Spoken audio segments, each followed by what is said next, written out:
पाटील हे संवाद बैठकीसाठी आजपासून परभणी जिल्हा दौऱ्यावर आले असता अनेक ठिकाणी त्यांनी गावोगावी जाऊन मराठा समाजास भेट दिली।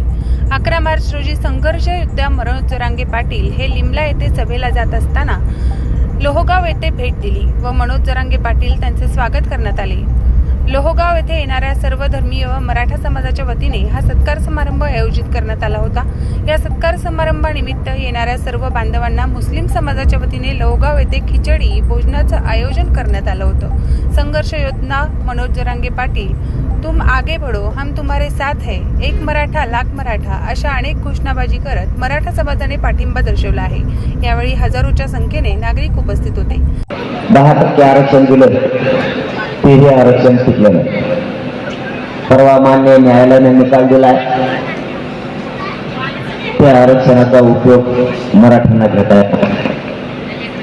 बघा आता 2 वाटोळे आपले कसे झाले एका दिवसात।